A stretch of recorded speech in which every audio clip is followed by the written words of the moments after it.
Here we are continuing the series of solving previous year question paper for family law and इसमें हमने part 4 तक already cover कर रखा है, तो ये पार्ट 5 होगा। तो सबसे पहले थोड़ा सा डिस्क्लेमर, एंड डिस्क्लेमर ये है कि जितने भी सारे क्वेश्चंस मैंने सॉल्व करे हैं ये सारे ऑथेंटिक इन्फॉर्मेशन के साथ है, बट फिर भी अगर किसी को डाउट हो तो वो इसको क्रॉस चेक कर सकता है और बाय गूगल और इन देयर ओन वे। तो चलो अब स्टार्ट करते हैं हम सॉल्व करना अपना पार्ट 5। तो देखो सबसे पहला क्वेश्चन जो इन्होंने दे रखा है वो ये है कि section 9 of Hindu marriage act जो है उसको डिक्लेयर किया गया था unconstitutional bye Andhra Pradesh high court, किस केस में। तो सबसे पहले देखो जो section 9 of Hindu marriage act है वो क्या है, रीइंस्टीट्यूशन ऑफ कंज्यूगल राइट्स। तो जो section 9 of Hindu marriage act है इसको आंध्र प्रदेश ने अनकॉन्स्टिट्यूशनल डिक्लेयर किया था, और अनकॉन्स्टिट्यूशनल डिक्लेयर करते हुए आंध्र प्रदेश हाई कोर्ट की रूलिंग ये थी कि जो section 9 of Hindu marriage act है ये वायलेट करता है फंडामेंटल राइट टू प्राइवेसी को और बॉडली ऑटोनॉमी को under article 21 of the constitution. ठीक है, फर्दर ये जो डिसीजन है इसको सुप्रीम कोर्ट ने ओवरटर्न कर दिया था। जो टी सरीथा वर्सेस टी वेंकटैया में जो decision Andhra Pradesh high court ने दिया था इसको सुप्रीम कोर्ट ने सरोज रानी वर्सेस सुदर्शन कुमार चड्ढा जो कि 1984 का केस है इसमें ओवरटर्न करा था, और ये अपहिल्ड किया था कि जो सेक्शन 9 है उसकी कॉन्स्टिट्यूशनल वैलिडिटी है। और अपहिल्ड करते हुए सुप्रीम कोर्ट ने क्या कहा कि जो सेक्शन 9 जो है वो सर्व करता है social purpose by preserving marriage and offering a chance for couple to settle disputes amicably.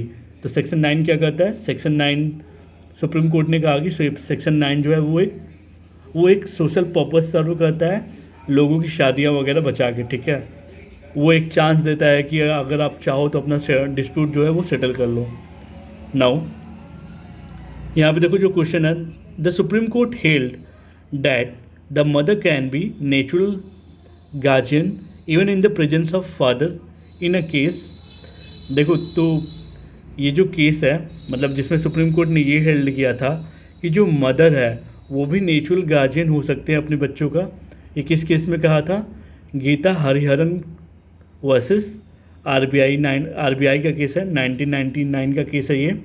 इसमें सुप्रीम कोर्ट ने ये कहा था कि जो एक सेकेंड, तो देखो अगर आपको सबसे पहले अगर हमें नेचुरल गार्जियन के लिए प्रोविज़न देखना है तो हमें हिंदू मैरिज एक्ट का सेक्शन 6 क्लॉज ये देखना पड़ेगा, उसमें आपको नेचुरल गार्जियनशिप डिफाइंड है।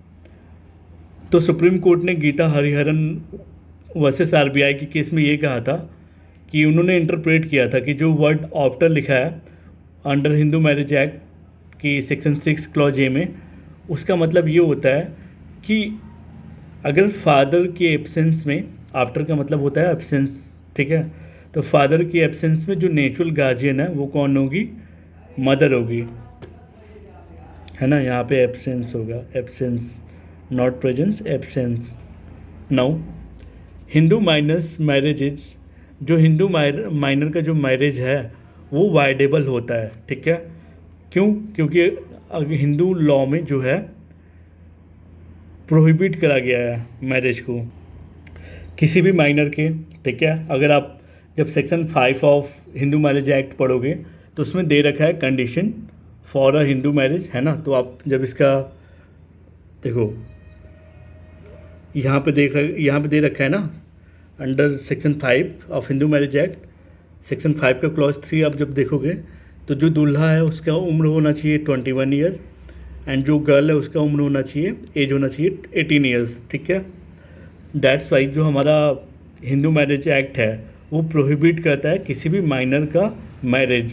तो भले ही अगर कोई पार्टी अगर चाहे, मतलब दो लोग चाहे तो वो शादी कर सकते हैं, बट अगर फर्दर अगर वो माइनर चाहे अपने शादी के बाद, वो अगर कोर्ट जाती है और ये प्रूफ कर देती है कि वो माइनर है, तो वो फर्दर अपना जो शादी है वो वाइडेबल करा सकती है। ठीक है, तो हिंदू मैरिज एक्ट में जो माइनर की शादी होती है वो वाइडेबल होती है। अब यहाँ पे देखो आपसे पूछ रखा है कि अगर कोई मुस्लिम हस्बैंड ईमेल के थ्रू अपनी पत्नी को बोलता है I divorce you I divorce you without the signature of witness. तो यहाँ पे डिवोर्स क्या होगा, यहाँ पे जो डिवोर्स मुस्लिम हस्बैंड अपनी वाइफ को देगा वो ना ही वैलिड होगा, ना ही वाइड होगा, ना ही तलाक होगा। ठीक है, अब यहाँ पे आपसे क्वेश्चन पूछ रखा है कि जो सबसे ज़्यादा अप्रूव्ड फॉर्म ऑफ डिवोर्स है अंडर मुस्लिम लॉ वो क्या है, तलाक ए एहसन है ना। ठीक है, तलाक ए एहसन है। ठीक है, अब देखो तलाक ए एहसन है क्या, तलाक ए एहसन जो है वो तलाक उल सुन्नत की कैटेगरी का है जो रिकॉग्नाइज्ड करता है दोनों कैटेगरी, चाहे सुन्नी हो चाहे शिया हो। ठीक है, तो तलाक ए एहसन को सबसे ज़्यादा अप्रूव्ड फॉर्म ऑफ डिवोर्स माना गया है अंडर मुस्लिम लॉ। नाउ अब यहाँ पे देखो, अगर कोई Muslim marriage takes place without fixation of dower तो मैरिज उसमें क्या होगा, अगर देखो मुस्लिम मैरिज में देखा होगा कि लड़की को डावर मिलता है। ठीक है, तो अगर मान लो कि अगर कोई मुस्लिम मैरिज बिना डावर के फिक्स हुआ है तो वो मैरिज क्या होगा, शाही, वो मैरिज शाही होगा। शाही मतलब वैलिड होगा। ठीक है, बातिल मतलब होता है वाइड, फासिद मतलब होता है इरेगुलर। तो अगर कोई मुस्लिम मैरिज बिना डावर को फिक्स किए होता है तो भी वो वैलिड करार दिया जाता है। ठीक है, क्योंकि जो डावर है वो मैरिज के बाद भी दिया जा सकता है। अब यहाँ पे देखो आपसे पूछा जा रहा है, marriage under Hindu law was indissoluble, that means impossible to break. सही बात है, मतलब सही बात नहीं है, लाइक गलत बात है। ठीक है, marriage under Hindu law, sorry was है यहाँ पे, पहले जो मैरिज अंडर हिंदू लॉ था वो इम्पॉसिबल टू ब्रेक था। सही बात है, marriage was regarded as sacrament. तो सब पहले क्या होता था, मैरिज को हम धर्म विधि मानते थे। ठीक है, तो हिंदुओं में क्या होता था कि अगर एक बार हस्बैंड वाइफ की शादी हो गई तो पतिव्रता नारी हो जाती थी। ठीक है, तो ये दोनों इसमें ऑप्शन सही है। ठीक है, बट अगर हम करेंट फॉर्म में देखें तो करेंट फॉर्म में जो हिंदू लॉ में जो मैरिज है वो क्या है, सैक्रामेंट भी है प्लस कॉन्ट्रैक्चुअल कैरेक्टरिस्टिक्स भी होता है। ठीक है, नाउ यहाँ पे देखो, a marriage of a girl below the age of 18 year is not automatically void. ठीक है, वही बात मैंने जैसे बोला कि अगर कोई गर्ल है उसकी शादी 18 साल से पहले हो जाती है तो वो ऑटोमेटिकली वाइड नहीं होता, उसको हमें वाइड कराना पड़ता है। ठीक है, तो अगर आपको क्वेश्चन दे रखा है कि अगर कोई माइनर है तो उसकी शादी क्या होगी, तो वाइडेबल होगी। ठीक है, क्यों, इसमें जो माइनर है अगर वो कोर्ट जाके विजिट करे और बोले, ये पिटीशन डाले कि उसकी जो शादी है वो below the age of 18 years में हो गई थी, तो वो उस मैरिज को वाइडेबल करवा सकती है बाई कोर्ट। ठीक है, अब देखो आपसे पूछा जा रहा है कि which of the following is not essential for divorce by mutual consent. तो देखो डिवोर्स बाय म्यूचुअल कंसेंट जो है वो section 13B of Hindu marriage act में डिफाइंड है। एंड अगर हम देखें तो जो म्यूचुअल कंसेंट का जो ग्राउंड है वो देखो, they have been living separately for 1 year, ये भी है ground. They have not been able to live together, ये भी है ground. They have mutually agreed that the marriage should be dissolve, उन्होंने म्यूचुअली एग्री किया है म्यूचुअल कंसेंट से, तो ये भी है ग्राउंड। ठीक है, तो ये तीनों ग्राउंड है। तो अगर देखो जो म्यूचुअल मतलब डिवोर्स बाय म्यूचुअल कंसेंट होता है उसमें जो वाइफ है उसको कोई भी मेंटेनेंस नहीं मिलता, ये बात यही एक इसेंशियल नहीं है। ठीक है, मेंटेनेंस मिलता है उसमें। अब यहाँ पे देखो, a clear proof of uses will outweighs the written text of law it was observed in। देखो अगर कोई क्लियर प्रूफ हमें मिल जाए ऐसे यूजेज का, ठीक है, ऐसे प्रथाओं का, तो वो जो प्रथा है वो जो लॉ का रिटन टेक्स्ट है उसको हटा के वो यूज होने लगेगा। ठीक है, इसका मतलब यही है। इसको किस केस में कहा गया था, collector of Madura versus Motu Ramalinga का केस में कहा गया था। ठीक है, अब यहाँ पे कुछ केसेस के बारे में हम जान लेते हैं। आत्माराम वर्सेस बाजीराव का जो केस है ना, इसमें क्या रूलिंग हुई थी, आत्माराम और बाजीराव का जो केस है इसमें sorry, we are talking about this case, collector of Mathura versus Motu Ramalinga का जो केस है, इसमें जो कोर्ट है उसने लैंडमार्क रूलिंग देते हुए ये कहा था कि जो under Hindu system of law जो है, मतलब हिंदू सिस्टम ऑफ लॉ में जो क्लियर प्रूफ ऑफ यूजेज है वो रिटन टेक्स्ट ऑफ लॉ को आउट कर सकता है, मतलब रिप्लेस कर सकता है, ठीक है। अब यहाँ पे देखो सोर्सेस ऑफ मुस्लिम लॉ को हमें अरेंज करना है सीक्वेंस में। तो सोर्सेस ऑफ मुस्लिम लॉ देखो तो सबसे पहले आता है कुरान, फिर आता है सुन्ना, फिर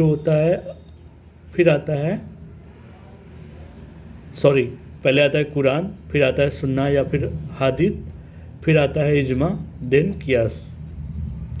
अब यहाँ देखो आपसे पूछा जा रहा है कि marriage between Muslim male and Christian female under Muslim law is. तो देखो अगर मुस्लिम लॉ में बस महिलाओं को, लाइक लेडीज़ को रिस्ट्रिक्ट किया जाता है यूजुअली कि वो किसी नॉन मुस्लिम से शादी नहीं करेंगी, ठीक है। बट जो मुस्लिम मेल है वो अलाउड है किसी भी रिलीजन के लोगों से शादी करने को, तो इसलिए इस शादी को वैलिड माना जाता है। वैलिड मतलब हमने क्या देखा था, साही, ठीक है, साही दे सकता है ऑप्शन में। अब देखो यहाँ पे आपसे पूछा जा रहा है कि a having a wife alive marriage another wife the marriage is wide.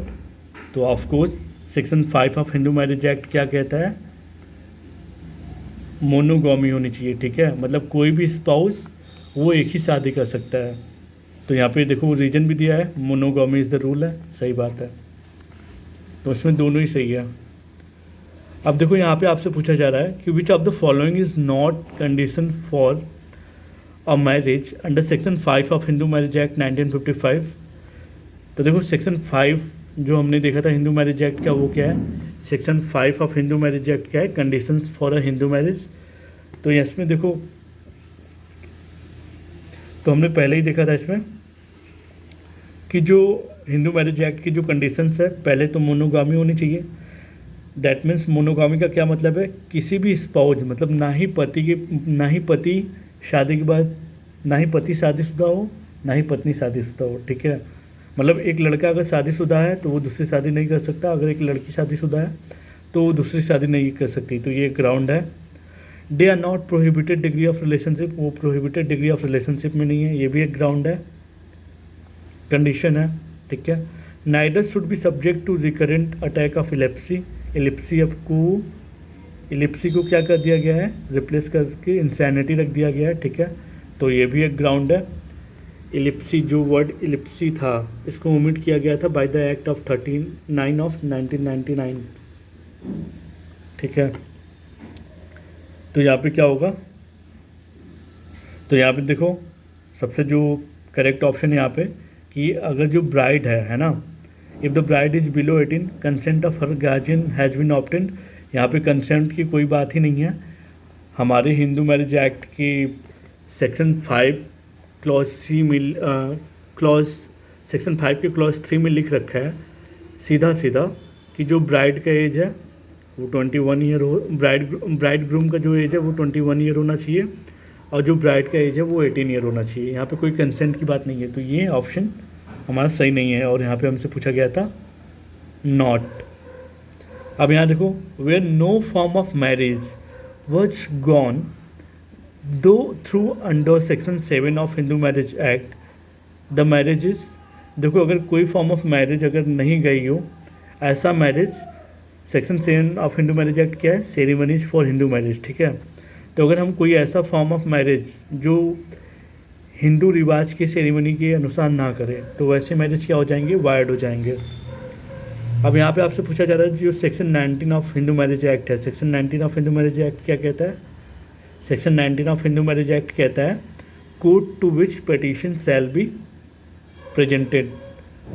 Section 19 क्या बोलता है कि कौन से कोर्ट में पिटीशन प्रेजेंट किया जाएगा, तो वो बोलता है डिस्ट्रिक्ट कोर्ट, डिस्ट्रिक्ट में भी सिविल वाले लोकल जुरिस्डिक्शन के, ठीक है।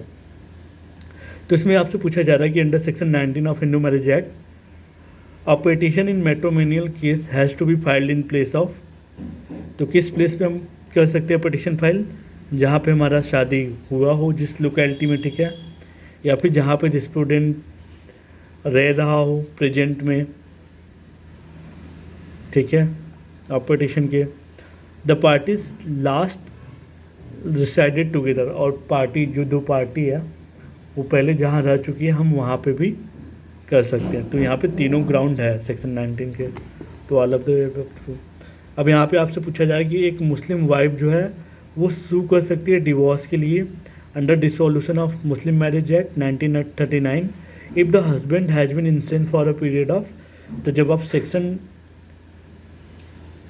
जब सेक्शन 2 देखोगे, सेक्शन 2 देखोगे किसका, dissolution of Muslim marriage act 1939 का, तो उसमें ग्राउंड दिया है फॉर डिक्री ऑफ डिसोल्यूशन। तो इसमें क्या होता है कि एक वोमेन है वो इंटाइटल्ड है कि अगर उन ग्राउंड में, मतलब सेक्शन 2 में जितने भी ग्राउंड दे रखे हैं उन ग्राउंड में अगर कोई भी रीजन फॉल करता है तो उसके तहत जो मुस्लिम वाइफ है वो इंटाइटल्ड है, अगर वो चाहे तो मैरिज को डिजॉल्व करा सकती है, ठीक है। नाउ यहाँ पे आपसे पूछा जा रहा है, देखो यहाँ पे जो इंसेन वाला है तो ये आपको मिल जाएगा सेक्शन 2 क्लॉज 6 में, ठीक है। या तो वो इंसेन हो या फिर वो सफ़र कर रहा हो कोई वायरल वेनरेबल डिजीज़, है ना, 2 साल तक, यहाँ पे ऑप्शन सही होगा।